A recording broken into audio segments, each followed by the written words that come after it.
Thokozani bogogo nabomkhulu, welcome back to my channel. Nisahleli nentokazi yenu isalukazi intombi endala ugogo Mahlabahlebane. For some of you who know me as ugogo Patricia. So since a lot of you knew me on social media, on YouTube, TikTok.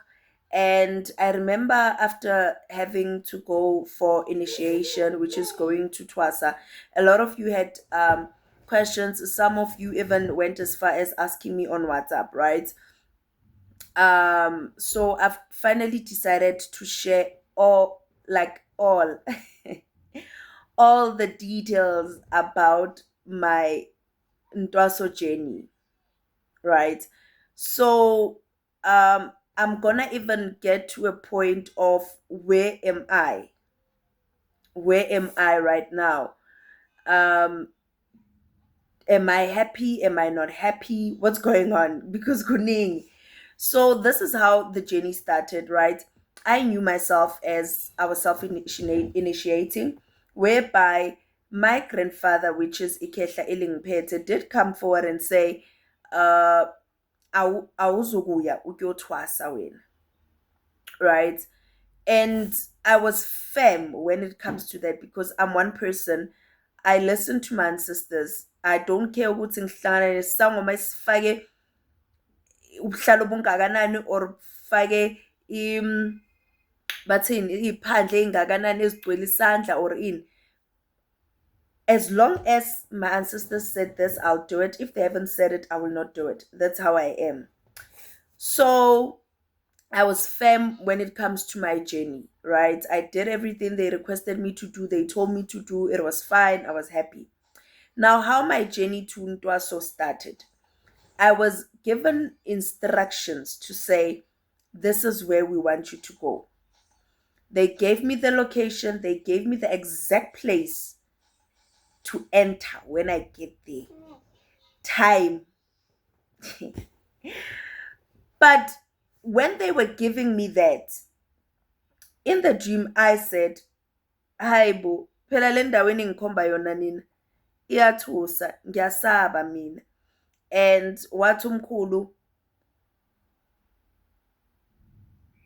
uzofika, uzoza mangabe uyalalela. And I remember waking up ngaphahla ngabacela ngathi yo yes like I've been doing everything nisebenza ngami, but now le ngiyasaba mina okay manzini, just to put it out there. And now they came back again, show me exactly again to show ukuthi lento is serious. And I said again ngiyasaba. Umkhulu wathi kimi ewangishiya ngalo elokugcina masekathi ngiyayivala le nkulumo, wathi mangabe awuzi la sizogcina sikisa ephehlweni. It was as though bekathi sokushaya ngokuthi sikise ephehlweni. So you can imagine ukuthi maybe mhlambe engilinde ephehlweni iwese ukudlula la. Like I did not understand at the time. But because I was naive, when I woke up, I went emphepheni. Ngafika ngathi bantu abadala ngamane ngiye ephehlweni. I don't have a problem. Kodwa aphaya andiyi. And mind you, I'm a person, mina, it's been years and years when I started with my journey. When they first started to show me or teach me ukuthi mawufike emanzini, how do you speak? What do you do? How do you enter? Uvula kanjani amanzi, wavala kanjani? They've shown me that. They've even went as far as when they started saying you can now start bringing people emanzini ukuzoba lapha. They taught me ukuthi okay, mawufika umuntu umfaka kanje, umbhekisa kuphi, umbamba kanjani in. If you don't do all those things, ifana nokuthi shem beniyobhukuda, you just went there for a swim. Okay? So now I was like, ngamane ngiye ephehlweni. And child, I was ready, to say ngamane ngiye ephehlweni. I did not care ukuthi people will say, oh, now you no longer self-finish. I was like, kunaleya ngamane ngikhethele. Niyangibamba. Niyangibamba. Now, after that, mangiceda ukuphahla, ngaqala for the first time yathi ngiphupha, mangiphupha ngiphupha kushawa isigubhu. Makushawa isigubhu ngifake i-red skirt. Makushawa isigubhu sana ngikutshela ukuthi ngavukwa idlozi ephushweni. Little did I know ukuthi literally liyangivuka vele ngilele. That experience yangithusa because I was like, hey, ningangithathi kabi phela ishoni ngephi phela, ningangithathi nje sengiphuma ngemnyango ngihamba mina kenzakalani, right? But that was after my mind like ibuya when I came back to my senses ukuthi okay, what is going on here? Now it happened like it was frequent, right? Till this one time bangibonisa ke because bengiphahla ngivuka mangiceda ukungenzakalala that episode ngiphahla ngabatshela ngathi bantu abadala ngiboniseni ukuthi ngephi, ningangithathi ngendlovu yangena, ningangithathi nje yabo sakutshontsha. No, ngiyavuma, I'm not denying. So ngiboniseni, and I remember they showed me ugobela womuntu wesilisa, right? I'll never forget ugobela wakhona wayenomntanakhe, not umntanakhe wedlozi kodwa umntanakhe amzalayo womfana. Ngangena ngegate ngabona i-address, ngabona indlu, ngabona yonke into, ngaze ngangena endumbeni. Indumba yakhe it was indumba yomkhukhu, and I remember ngafika kuye ngathi thokoza baba. At that time I did not know ukuthi mawuyithwasa ugobela wakho umbiza ubaba, irregardless ukuthi ugobela wakho is female or ugobela wakho is male, ubaba. Irregardless ukuthi uthwasiswa umntana ona 16 wentombazana, ubaba. So hey, ngithuke ngivuke ngiphahle. I remember telling one of my friends, wathi kimi wena njengoba umbiza ubaba, that's uyogobela. I was like, ngizibe ngimphuphe futhi. Mangimphupha futhi ngimphupha ungifundisa imithi, yabo, ungifundisa imithi, yangitshela ukuthi hey mntanami uklina isigodlo, abantu mabafika phela fanele bafike kuklini, ngifaka u-red skirt njalo. Then ngabona ukuthi hayibo i-serious lento le, they are showing me my gobela. I went emsamo. I was like bantu abadala ngiyavuma kodwa I don't want ugobela womuntu wesilisa because of the stories that we hear. Abantu umuntu ahambe ayothwasa, athwasiswe umuntu wesilisa, then they end up being ukuthi abanye balala namathwasa. Yabona, for me it was uncomfortable ukuthi I'm gonna leave my house, my kids, my family, then ngihambe mina ngiyohlala emzini womuntu kodwa kuwumuntu wesilisa. I was not comfortable, no. So I was like, umhlaba esiphila kuwona manje unzima, you know. So ukuthi ngikwazi ukuthi ngikhuleke mangenza intando yenu noma ngikhuleke ngisephehlweni, because I understand ukuthi I'm there for you guys and I'm there for myself. But ukuthi niyenze into ekufanele niyenze, ngicela ugobela umuntu wesifazane. Probably my ancestors were like, lo unama terms and conditions amaningi ngicanga ukuthi uzuzwa ngaye, but they allowed, because after that I think 2 weeks later then they showed me ugobela womuntu wesifazane. Now they were showing me umuntu wesifazane, but now I'm not finding this person. I am not finding this person. Eventually I come across umuntu wayeshuthi video in that bedroom, and I was like, no, this is the same bedroom. Nangu lo muntu. I was in that bedroom ngimguqele ngifake i-red skirt, ngimnikeza itiye bese ngimtshela ngamthokozisa la ngithokoza, so this is the woman. But instead idlozi la ngithuma eNinive mina ngaye eTarashish.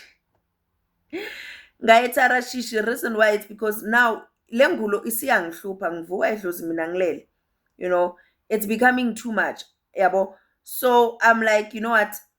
Ngaphandle ngathi bantu abadala nangumuntu engimbonile ngicela ukuya kuye.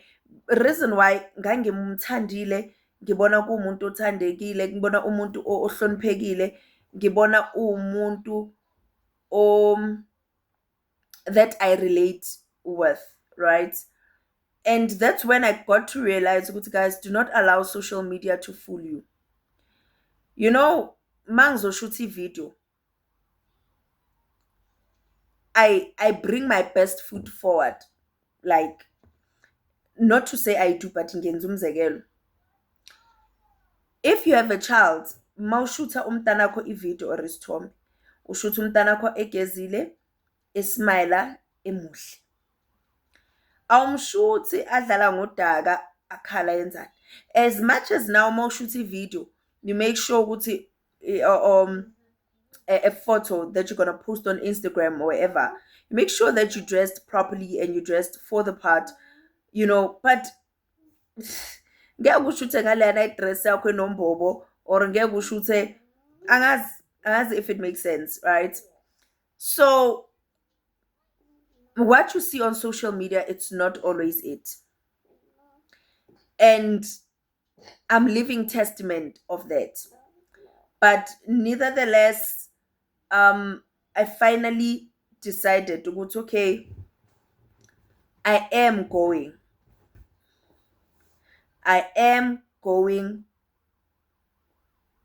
ephehlweni. I consulted with this person. We consulted online because I don't like going egodlweni emzini abantu kunyathela, you know. I was like, let's do it online. And after that, even after the consultation, I did get a confirmation from my ancestors to say, okay, so I wouldn't, it was clearly confirmation, ngoba abantu bayisebenzisa imithi ukuthi bandonse, right? So, but anyway, I'm not saying anything at this point, but I decided to go.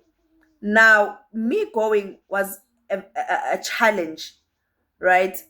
A challenge that some of those things ngeke ngizixoxe now, but maybe one day ngizozixoxa as well. But fine, I go ephehlweni. Mangifika ephehlweni, ngene endumbeni, I was with my mom. As old as I am, for those who do not know my age right now, okay, now I'm 32, right? But as old as I was mange ephehlweni, and having 2 kids, having a husband, I still took my mom ukuthi angikhaphe. That's why I do not agree with ingane ehamba izangoma, ehamba igodlo without their parents' consent. Because ungasho ukuthi no, but ngibiziwe mina into yami lena, kodwa akusinto yakho uwedwa, into yomndeni. And wenzela ukuthini mazihamba zikucaka phambili, umndeni ungakulahlela izandla usho ukuthi wayiswe ubani lapha, because you need support. It's akuse yakho kuphela. You're not going there for yourself, you're going there for for the whole entire a family, right? So ukufika kwami ne, things were nice. I was happy, and to show nokuthi idlozi lalivumile. A day before ngiya, they even told me ukuthi igobongo lokuqala wena oyolidla fanele libe nale inkamba imithi, and they gave me 4 yemithi. But because wena awusekho ku stage 1, awusekho ku stage 2, awusekho ku stage 3, wandlula lapho, wena usesigabeni ses4. So akufanelanga bakuqale, yebo lapha uyophethisa, but akufanelanga bakuqale njengomuntu ongazi lutho usihlulezi or whatever, but okay, but never mind that. So that's when I was like, okay, my sisters approve and they are aware what I'm going and they know. And I even told Tukobelo, no, this is what I dreamt of. And she was like happy to say, this is very nice. Remember, Mauzo Twasa, yebo ngiyakuthwasisa, but in actual fact, awuthwasiswa yimina, uthwasiswa idlozi lakho. So whatever that I'm going to be doing, I'm going to be listening to your dreams and listening to whatever your ancestors are saying, and we take it from there. Now, laqale khona ukubheda. And I did see it, but I was naive to it. I saw it, but I was naive to it. Kwenzeke ukuthi mangifika, okay, my mom left, blah, blah, blah, blah. I stayed for like 2 weeks, cleansing, doing whatever, you know, whatever. So in my mind, mina, I thought, okay, makukhulunywa ngokugatsheka, ngokushayelwa kwedlozi, meaning bazoshaya igubhu, then idlozi lona lizokhuphuka mangabe liyakhuphuka, you know, lizikhulumele. Yes, baby? Okay, wait, I'm coming there. Sorry guys, for cutting it, right? Hope I haven't forgotten ukuthi bengophi. Now, I'm preparing for me ukuthi ngigatshekwe. I'm a firm believer ukuthi when I dedicate myself into doing something, I do it fully and wholeheartedly, because I don't want ukuthi idlozi kusasa lithi azange uzinikele. Meaning, guys, I had to leave my own kids. Ngibashiye nobababo, and ngiye ephehlweni. Mind you, throughout the duration of my phehlo, I never spoke to my kids. I never saw my kids. It was a lot, you know, it was a lot. And me knowing ukuthi okay ngiyagatshekwa, you know, I'm ready, ngiyazila, ngiyadla, sorry, ngiyazila, ngiyaphahla, ngiyathandaza. I'm doing everything that needs to be done ukuthi idlozi ungangihlazi ngelanga lokuqina. Then obviously ephehlweni there's how things are done, which is uzofundiswa nje just the basic ukuthi okay, mawulibiza idlozi ulibiza njani ukuze lifike. Because now I was used to the situation ukuthi idlozi mina livele lizivukele ngisekhaya. So now mangilifuna lize ngaleso sikhathi, because what if lona alifuna ukuza, you know. Now okay, I was like, okay, uyafundisa but lona lizofika sharp. But before that, a day before that, okay, sesifundisiwe ukuthi okay, mawulibiza ulibiza njani, ufunde nezithakazelo, which is impande nempande inezithakazelo zakhona. Now, what happened was that uGobs was like, okay, wozani endumbeni. At that time we were 2. Masifika thina safika so 2. Ngafika ugeli makafika today, mina ngangifika following day. So in that 2 weeks we were besi2. Wasibiza endumbeni, wathi kimi, tell me the first dream that comes into your mind. And I relayed this dream because it was so, you know, it had, guys, Pupo, just that I cannot go through it again. But that Pupo had so much meaning. But I have a lot of pupos, just that Ute just one. And mangqeda from iphupho lam lelo wathi okay, igama lakho ledlozi nali. And I looked at her with shock.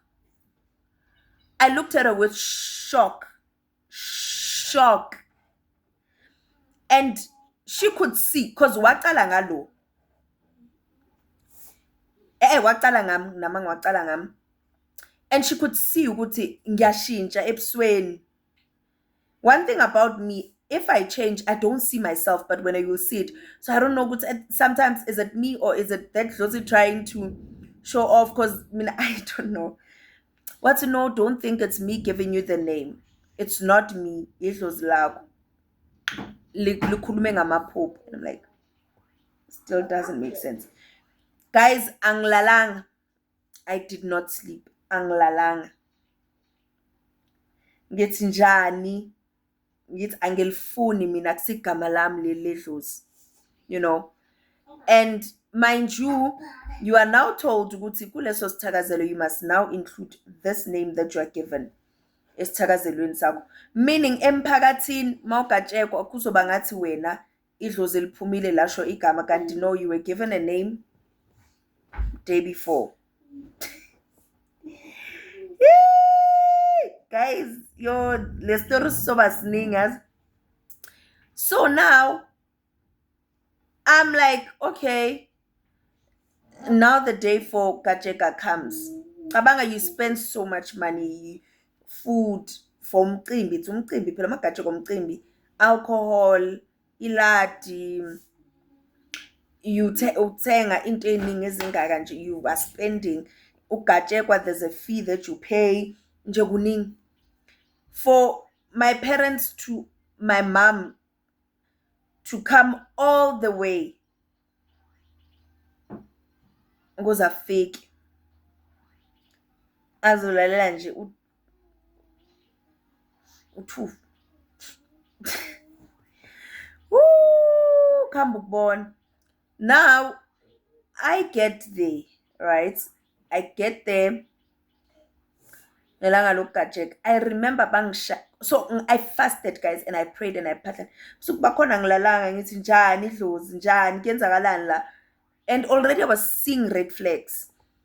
Then bangishayele, mabangishayela baqule, right? Now I have to ukulibiza idlozi in terms of how you are taught ukuthi ulibiza kanjani. Ngilibiza idlozi, ngilibize ngithi yabona idlozi uzofika wena. I'm telling you guys, I don't wanna lie. Idlozi lafika ngangizizwa ukuthi ngiyakhuluma but angizizwa ukuthi ngithini. And before ngikhuluma kwakhuluma ivoice, umkhulu wathi bayenzani labantu.